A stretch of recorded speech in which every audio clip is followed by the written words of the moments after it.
Avatar: The Last Airbender. When it first came out on Nickelodeon. It was probably like the first. People don't want to call it. Some people don't call it anime. Anime-ish, yeah. Hey, But I'm a coin. I felt like it was like the first dive that phrase. Nickelodeon made into the anime genre. Yes, and it was over the weekend. Yeah, over right? the weekend. Yeah. It started to come out. The changes that these writers or creative, they want to call themselves writers, directors, whatever, are leading with this anime or leading with the live action. So, if any of you know Sokka, right? Sokka, he is let's call it what it is. He is a sexist character. He chases after the females. He's a dude. That was one of the things that we loved about Sokka because we saw he went from this immature, just chasing the booty to a mature man. And you saw him fall in love with old girl, and it was like, okay, he's mature. He's matured. He's legitimately taking over the rights to be a leader. Yes, it was nice. And if there's a common thing that you will ever hear from us when it comes to anime is that character development is pivotal. Must. It's pivotal. Because I mean, come on, let's be honest. As a young man, when you finally realize you are attracted to females, what are you looking at? It's not their. Don't take this the wrong way. I'm looking at the booty. The first thing that attracts you to somebody, it's not their intelligence. No, it's their face, and then it's the assets that they have. Yes, emphasis on ass. Yeah. But that's what it is. It's your first natural thing. And I just gotta say this. I hate when people be like, oh, the first thing that attracted me to this person, male or female, first thing that attracted me to them was, their intelligence. Bull. You're a liar. You're a liar. You're a liar. You're a liar. First thing that attracted to you was their physical appearance. Now, after that, they could have been a beautiful dummy. Yes. And there are some out there. There are some.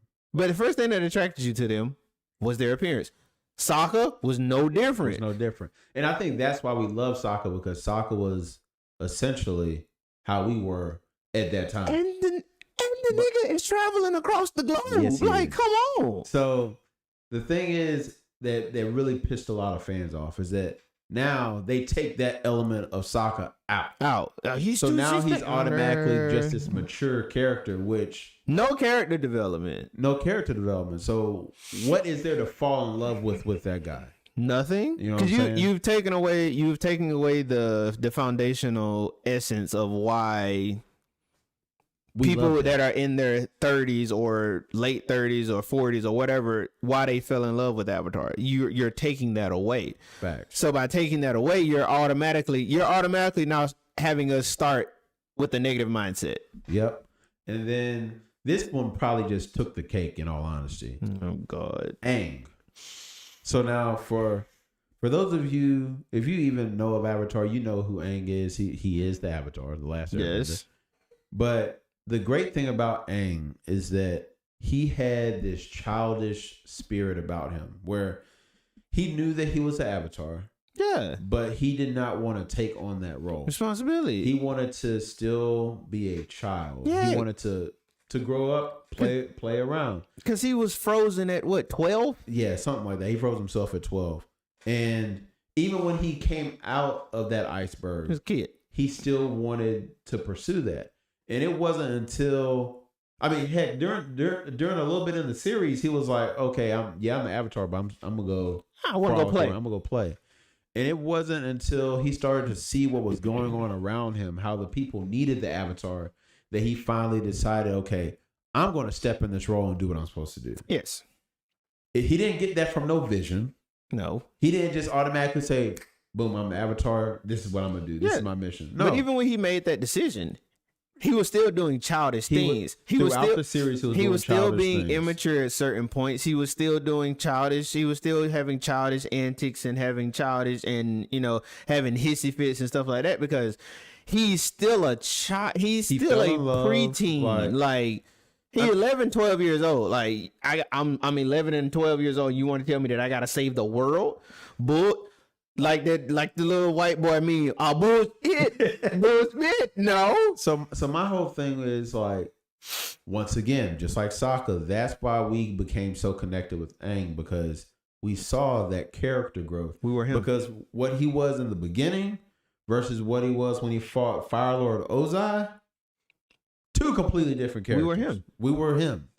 And so for the live action to now cut all that out and say that he got a vision and this is what's going to propel him forward to essentially bringing balance to the world, I'm sorry, it's bullshit. It is. Because you can't, and I'm going to bring Marvel into this real quick. Marvel, if you never read all of the Marvel comics and with all of the different characters, you know, Thanos and Black Panther and Captain America and Iron Man and all that, Marvel stuck to their stories to a certain degree. Yes. And when your movies start to come, Infinity War and Endgame and Civil War and Age of Ultron, when all of these started to come out, people started to discuss the differences between what was in the comics versus what was in the movies, which is fine. They stuck to it to a certain degree, and you still got the vast majority of it. Yeah. So you were okay with that. It still blew up. It still made billions of dollars. But to do what you're doing now with Avatar, you're not even sticking with and I'm going to say it again, the source material, the foundational material of what is going on with Aang, with Katara, with Sokka. You're not sticking with that. So people have nothing to hold on to, and they have nothing to wait. They have nothing to wait for and be like, okay, they're changing a few things, but they're still keeping the vast majority of it the same. I'm sorry, Netflix writers, take a page out of Marvel's book from phase 1, phase 2, not really much phase 3. Or phase 4. Or phase 4. We're going to let them stay right there. Go. Phase 1, phase 2. Take some notes from there. Take some notes from them. Be like, okay, y'all can change a little bit, but you don't want to change too much because you're going to lose your fan base. Yeah. If they continue down this road, The Last Airbender is going to flop. I think it's going to be DOA. And so you think it's just going to be DOA? For those of you who don't know, Dead on Arrival, because they are changing it does not mean death of auto foundational things. They are. Thank God they didn't do this to One Piece. I mean, they couldn't because Ichiro wasn't having it. He wasn't having it. Ichiro was not having it because that's his. But now with those writers, the original writers leaving, it just leaves Netflix to their own vices. But I will also say with One Piece, I read an article, a lot of those, like the main characters for One Piece, like the girl, the young lady that's playing Nami, Usopp and all that. Manga head. Like they were true fans of it. And I think most of the people that were involved with the One Piece live action were fans of One Piece. So the main characters for this Last Airbender probably weren't even around. The question then becomes, okay, the people that are making these changes, the people that are, pulling this and pulling that, adding this, adding that, have you even sat down and watched the series? Yeah.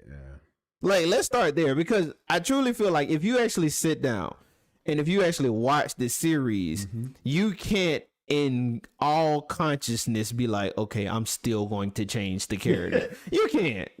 Like, you can't.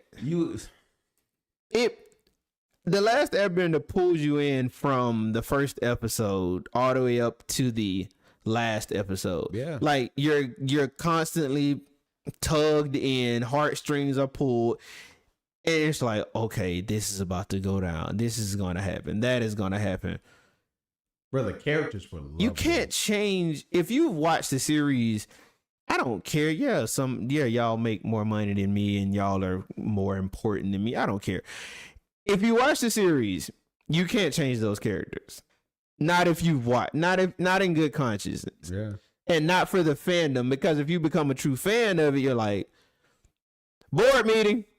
Scrap that. We can't change. We can't change a lot of this stuff. Like, we're gonna have to start over new. It's gonna be delayed. We got to go back and we got to put the original stuff back in. Bruh. Because who is it for? That's the number one question that I have for the writers and the creators and all that for the Avatar. Is it for you or is it for the fans? I'm telling you, I've never seen a production, a movie, an anime fail if they put the community, the fan first in the forefront. Because the money gonna come. And the money's gonna come. The money. We drove an hour and a half to an anime festival. Yes. The money's gonna come. If you build it, they will come. Yeah. If you stick to the source material, you will benefit. You could have, you want to put your own little tidbits in and all that, but you could have copied and pasted. You could have copied the whole season and the whole series and pasted it in the live action. I'd have took it. I'd have took it with a smile on my face and my debit card in my hand. So all right, let us know what y'all think in regards to this Avatar live action. Do you think it's going to be DOA? Oh God! Do you think it's going to be better than hell what we think it's going to be? Because with these changes, my hopes are not high for this right now. He's going but to topic.